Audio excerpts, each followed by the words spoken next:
겠습니다. 민주당 전당대회에서는 놀라운 득표가 나오고 있죠. 이재명 대표 91.7%.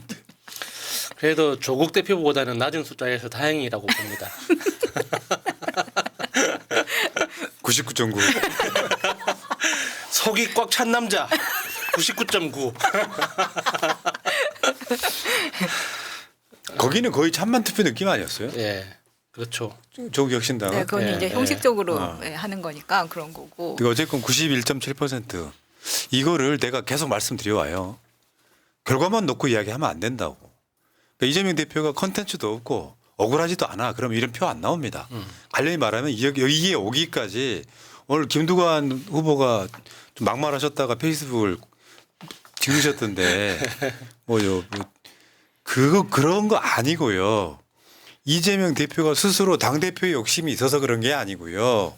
진영 내에서 현재로서는 컨텐츠나 진영의 위치나 여러 가지로 봤을 때 민주당 이퀄 이재명이라는 숫자예요, 저게. 그 이재명을 위한 게 아니라 이재명 본인도 얘기하셨잖아요. 또 나가고 싶어 나가는 거 아니라고.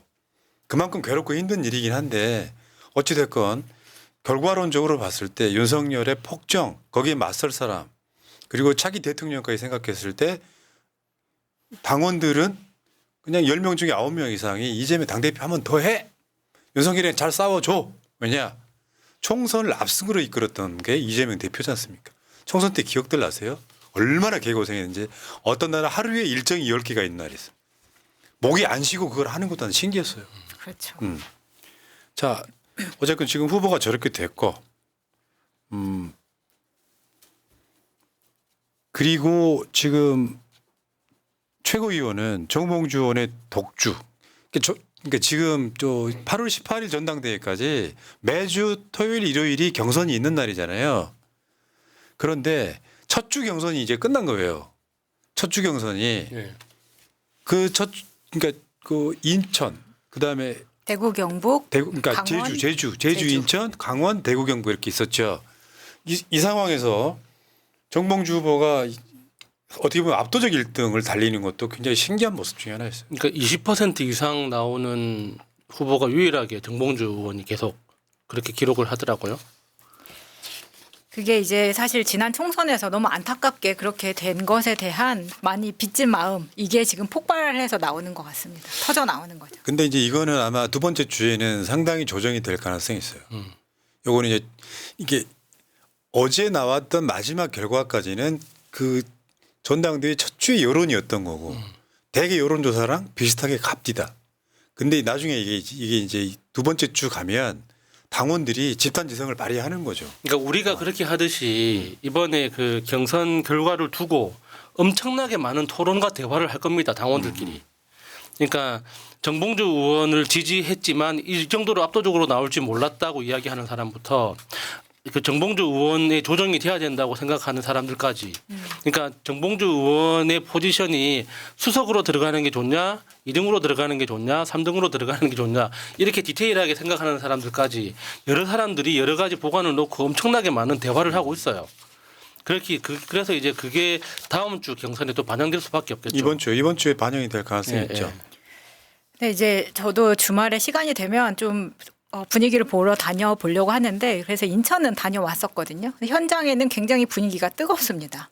근데 반면에 지금 온라인에서 진행되고 있는 네거티브가 약간 보여요. 근데 그런 부분은 제가 놀라운 건 그런 겁니다. 지금 사실 뭐 1위 하고 있는 후보는 사람들이 가지고 있는 마음속에 터져 나오는 게 지금 보여지고 있는 거거든요. 첫 주에. 근데 그러면 본인들이 이제 다 응원하는 후보들이 있을 거 아니에요? 그러면 1등 하는 후보를 끌어내리려고, 잡아 끌려고 하지 말고 본인이 그 지지하는 후보를 홍보를 하면 되는데 그게 안 되고 있는 상황에서 저는 민주당에서 이 정도로 네거티브를 한다는 게 놀라울 정도로 그렇게 보이는 거예요. 그러다 보니까 우리가 그냥 속칭 개딸, 잼딸이라고 했었던 그런 계정들이 거의 똥파리 같은 언어를 써가면서 우리 후보들을 공격하고 네거티브하고 가짜뉴스로 선동하는 걸 보면서 저는 지금 정말 깜짝 놀랐습니다. 그 작전 세력이에요. 그냥 그렇게 믿으시면 될 것 같고요.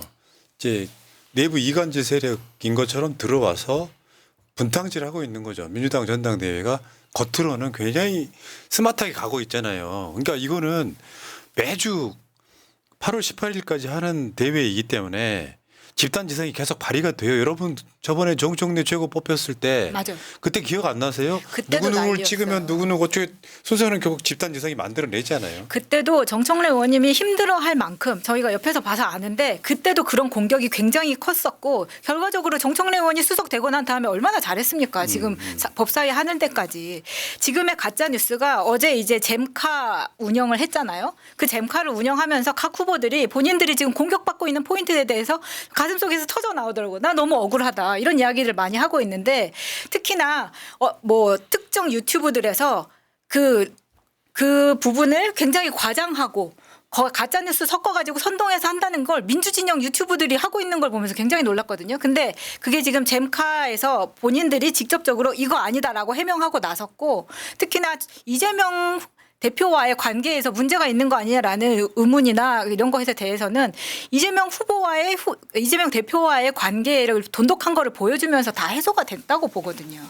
그러니까 네. 그 잼카도 보면 제일 먼저 김민석 의원을 태웠었죠. 저거는 사실은 이게 지금 이번 주에 집단 지성이 어떻게 발현될지 모르겠는데 이재명 대표가 제일 먼저 잼카를 태운 이유 또 전당대회 끝나고 나오면서 왜 이렇게 표가 그렇죠. 적게 나오지 하는 이게 말을 했던 이유는 뭐냐면 실제로 최고위원 회의에다가 여러 사람의 특색을 가진 사람을 꼽아야 되는데 김민석 의원 인터뷰할 때 제가 한 말이잖아요.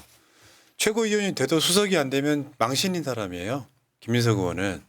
그리고 사실 여러분들이 지금 우리 방송 오래 안 들으셨던 분들은 김민석 아직도 노무현 배신한 사람이라고 생각하는데 아닙니다. 제가 노사모였었고요. 그 알려진 거랑 달라요. 민주당 내에서 저 정몽준을 이기고 돌아오게끔 일종의 트로이 목마처럼 갔던 사람이에요. 배신한 거 절대 아니에요. 그러니까 김민석 의원에 대해서 오해하고 계신 분들은 노무현 대통령의 자서전을 한 번도 안 읽어봤다는 뜻이에요. 자서전을 읽어보면 김민석 의원에 대한 고마움과 미안함을 다 이야기했습니다. 충분히. 그런데 그렇게 노무현 대통령이 충분히 다 기록을 남겼음에도 불구하고 외면하고 아직까지 자기 눈으로 봤던 거 민주당을 떠나는 모습만 기억하고 배신자라고 아직 기억하는 사람들은 진짜 노무현 대통령에 대해서 공부를 안 하는 사람이에요. 그 추미애 의장 못 됐을 때 제일 먼저 당원 비율 놓자라고 했던 사람이 김민석이죠. 그리고 이낙연이 이제 탈당한다고 할 때 사쿠라 그 연설 멋있었잖아요. 국회 소통관에 있었던 거. 그러니까 지금 제가 봤을 때는 이재명 대표의 뜻도 그렇고 상당수의 사람들이 수석 최고는 김민석이 해야 되지 않겠냐 이런 이야기를 하고 있는데 저도 사실 뭐 동감하는 측면이 있고요. 그러니까 이게 있어요. 이재명 대표의 뜻대로 만들어지진 않죠. 어떻게 보면 당원들이 어떻게 움직이느냐에 네, 따라서 그렇죠. 그 후보가 능력을 떠나가지고 누가 더 인기 있냐 이런 측면도 있었겠지만 여러분들 기억하실 텐데 박찬대 원내대표 출마하기 전에 우리 진영에서 김민석이 원내대표 해야 된다는 여론이 지배적이었거든요. 압도적이었는데 그때 박찬대 원내대표 나간다고 하니까 포기했던 바로 김민석이라고 하는 자리에 있었던 바로 김민석 후보라고 생각하시면 될 것 같고요. 그러니까 이게 이제 이번 주 다음 주 그다음 주 이렇게 반영이 될 겁니다. 이 부분은 너무 걱정 안 하셔도 될 것 같고요. 지금 보면 득표를 보시면 지금 순위가 정봉주 1위 21.31, 김병주 2위 이따가 바로 한 몇 분 후에 한 30분 후에 김병주 후보 인터뷰 할 거고요. 그다음에 3위가 전현희 후보, 4위가 김민석 후보, 그다음에 이현주 후보가 5위, 그다음에 한준호 후보, 강선우 후보, 민영배 후보 이 순서인데 솔직히 말씀드리면요. 정치병 걸린 사람처럼 행동하지 맙시다. 무슨 말이냐면 나 이 후보 다 좋아요. 뭐안 친한 사람도 없지만 다 좋습니다. 그러면 이 후보가 본인이 내가 지지하는 후보가 뭐가 좋다라는 식으로 가야 되는데 맞아요. 상대방 이제 단점을 끌어내리는 것도요. 가짜뉴스로 끌어내리면 되겠어요? 그건 잘못된 거라고 생각을 합니다. 그건 민주당 사람 아니라는 확신이 들어요. 이러저러한 이유로 이 후보는 안 되고 저 후보는 안 되고 저 후보는 안 되고 하는 것들이 내가 지지하는 후보한테 도움이 안 돼요. 실제로 말하면 여기서 흠잡을 사람은 난 별로 없다고 생각해. 이 시점에 누구를 흠잡을 거야? 난 솔직히 말하면 민영배 의원이 제일 안타깝습니다. 맞아요. 개인적으로 봤을 때 개고생 혼자 다 했는데 실제로 대중적인 지명도가 떨어지는 것도 아니야. 근데 내가 손이 일단 먼저 안 가는 거예요. 싫어서가 아니라. 이런 측면도 있어서 그렇다고 우리가 만들고 싶은 사람을 어떻게 만들겠어요? 집단 지성의 어떤 힘이 작동하고 있는데 그래서 내가 지지하는 후보의 장점만 이야기해도 돼요. 왜 남을 깎아내리려고 하죠? 왜냐하면 이게 우리가 그 몇 년 동안 이재명 대표가 똥파리한테 공격받았던 그 논리 그대로 후보들을 공격하는 거를 보면서 굉장히 놀라웠는데 그게 지금 이재명을 대표와 대선 후보로 만들었던 힘은 그 똥파리들이 아무리 네거티브를 해도 그게 통하지 않았다는 거를 보여주는 반증과 같습니다. 네거티브는 절대 통하지 않아요. 그냥 서로에게 상처를 줄 뿐입니다. 특히나 새날에서 여기 나와 있는 8명 중에 새날하고 관련이 없는 사람이 없어요. 특히나 앞에 5명은 정말 그냥 고정으로 나오시는 분들이기도 합니다. 저희가 무슨 특정 후보를 밀고 그런 게 아니라 원래 고정으로 나오는 사람들을 주말에 재방하고 그게 뭐가 문제가 되냐고요. 지금 이런 식으로 공격을 하고 서로 네거티브 하는 게 너무 많이 보이고 특히나 그게 이재명 TV나 이런 댓글창에서 많이 활동을 하면 그게 이재명 후보, 이재명 대표한테 절대 도움이 안 됩니다. 맞죠. 그러니까 이재명 지지자라고 하면서 이재명 지지자를 참칭해가지고 분란 일으키는 사람들은 절대 믿으시면 안 돼요. 미친 짓이야 그게. 어제 이재명 대표가 누가 잼카에 탔을 때 그 이야기 하더구만. 조국 대표 이야기도 잠깐 스치듯 이야기 하더라고요. 그게 도움이 안 되는 데라는 이야기를 노골적으로 합디다. 그런 식으로 까지 말라고.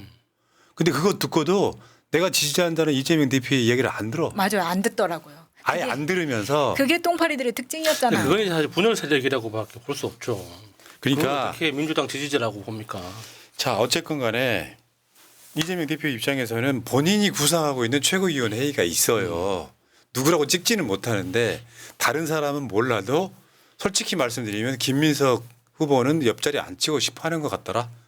실제로 지금 이재명 대표의 집권 플랜을 계획하고 있는 사람이 김민석 후보이기 때문에 참고를 하시기 바라겠습니다. 자, 합동연설이 지금 많이 끝났는데요. 제주, 인천, 강원, 대구, 경북 끝났죠. 이번 주에는 토요일 날 부울경합니다. 재밌겠다. 그리고 일요일 날은 충청도로 갑니다. 그리고 그 다음 주는 맛기행이네요. 그 다음 주는 이제 그러네요. 전라북도, 광주, 전남을 토요일, 일요일 날 갑니다. 그리고 그 다음 주는 토요일 날 경기, 일요일 날 대전, 세종, 그리고 그 다음 주는 서울 이렇게 가는데 네. 저는 이게 뭐 투표율이 정말 중요하다고 생각하거든요. 투표율이 잘 안 나오면 조롱당하기 쉽다. 최소한 그런 경우도 있나? 찍고 싶은 후보가 너무 많아도 투표를 포기하나 봐요. 아이 그럴 리가 있습니까? 8명 다 좋아서. 그 8명 다 찍을 수가 없구나 이 온라인 투표 가지고. 자, 알겠습니다. 여기까지 1부 마치겠습니다.